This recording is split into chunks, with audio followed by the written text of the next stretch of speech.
نبی اکرم صلی اللہ علیہ وسلم نے اپنے صحابہ کرام رضی اللہ تعالیٰ عنہم کو بھی پہلے ہی ان الفاظ میں خبر دے دی تھی۔ بس یوں سمجھو نئے سرے سے معاہدہ کرنے اور اس کی مدت بڑھانے کے لیے ابو سفیان آیا ہی چاہتا ہے۔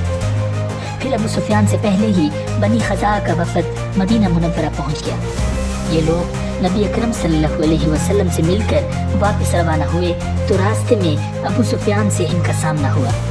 ابو سفیان نے ان سے کچھ پوچھنے کی کوشش کی لیکن وہ بتائے بغیر آگے بڑھ گئے۔ تاہم ابو سفیان نے بھانپ لیا کہ یہ لوگ اسی سلسلے میں مدینہ منورہ گئے تھے۔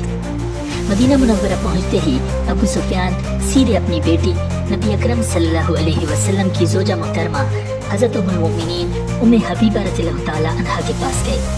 گھر میں داخل ہونے کے بعد جب ابو سفیان نے بستر پر بیٹھنا چاہا تو ام المؤمنین ام حبیبہ رضی اللہ تعالیٰ عنہا نے بستر لپیٹ دیا۔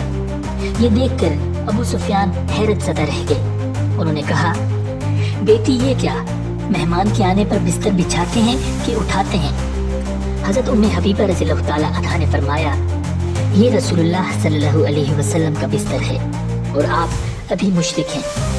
یہ سن کر ابو سفیان بولے، اللہ کی قسم، میرے پاس سے آنے کے بعد تجھ پہ خرابیاں پیدا ہو گئی ہیں۔ اس پر حضرت ام حبیبہ رضی اللہ تعالیٰ عنہا نے فرمایا، یہ بات نہیں، بلکہ بات یہ ہے کہ مجھے اسلام کی ہدایت عطا ہو گئی ہے، جبکہ آپ پتھروں کو پوجتے ہیں، ان بتوں کو جو نہ سن سکتے ہیں نہ دیکھ سکتے ہیں۔ آپ پر تعجب ہے، آپ قبیلہ قریش کے سردار اور بزرگ ہیں، سمجھدار آدمی ہیں اور اب تک شرک میں ڈوبے ہوئے ہیں۔ ان کے جواب میں ابو سفیان بولے، تو کیا میں اپنے باپ دادا کا دین چھوڑ کر محمد کے دین کو اختیار کر لوں؟ پھر ابو سفیان وہاں سے نکل کر نبی اکرم صلی اللہ علیہ وسلم کی خدمت میں حاضر ہوئے، لیکن آپ صلی اللہ علیہ وسلم نے نئے سرے سے معاہدہ کرنے سے انکار فرما دیا۔ اب وہ حضرت ابو بکر رضی اللہ تعالیٰ عنہ کے پاس گئے۔ انہوں نے بھی کوئی بات نہ سنی اور بار بار سبھی بڑے لوگوں کے پاس گئے، لیکن کسی نے بھی ان سے بات نہ کی۔ آخر ابو سفیان مایوس ہو گئے اور واپس مکہ لوٹ آئے۔ انہوں نے قریش پر واضح کر دیا کہ وہ بالکل ناکام لوٹے ہیں۔ ادھر ابو سفیان روانہ ہوئے تو نبی اکرم صلی اللہ علیہ وسلم نے مکہ کو فتح کرنے کا ارادہ فرما لیا۔ نبی اکرم صلی اللہ علیہ وسلم نے مسلمانوں کو کوچ کا حکم فرمایا۔ مسلمانوں کے ساتھ حضور اکرم صلی اللہ علیہ وسلم نے اپنے گھر والوں کو بھی تیاری کا حکم فرمایا، لیکن یہ وضاحت نہیں فرمائی کہ کہاں جانا ہے۔ آپ صلی اللہ علیہ وسلم نے آس پاس کے دیہاتوں میں یہ پیغام بھیج دیا۔ ان لوگوں کو حکم ہوا کہ رمضان کا مہینہ مدینہ منورہ میں گزاریں۔ اس اعلان کے فوراً بعد چاروں طرف سے لوگوں کی آمد شروع ہو گئی۔ اس موقع پر آپ صلی اللہ علیہ وسلم نے دعا فرمائی، اے اللہ، قریش کے جاسوسوں اور سنگن لینے والوں کو روک دے تاکہ ہم ان کے علاقے میں اچانک جا پڑیں۔ ادھر تو حضور صلی اللہ علیہ وسلم یہ احتیاط فرما رہے تھے کہ کسی طرح قریش کو ان کی تیاریوں کا علم نہ ہو۔ ادھر آپ صلی اللہ علیہ وسلم کے ایک صحابی حضرت حاتم بن ابی بلتہ رضی اللہ تعالیٰ عنہ نے قریش کے 3 بڑے سرداروں کے نام خط لکھا۔ اس خط میں انہوں نے نبی اکرم صلی اللہ علیہ وسلم کی تیاریوں کی اطلاع دی۔ یہ خط انہوں نے ایک عورت کو دیا اور اس سے کہا، اگر تم یہ خط قریش تک پہنچا دو تو تمہیں زبردست انعام دیا جائے گا۔ اس نے خط پہنچانا منظور کر لیا۔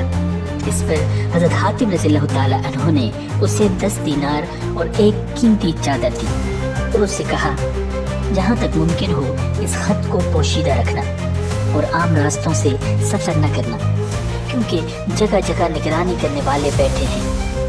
عظیم وہ عورت عام راستہ چھوڑ کر ایک اور راستے سے مکہ معظمہ کی طرف روانہ ہوئی۔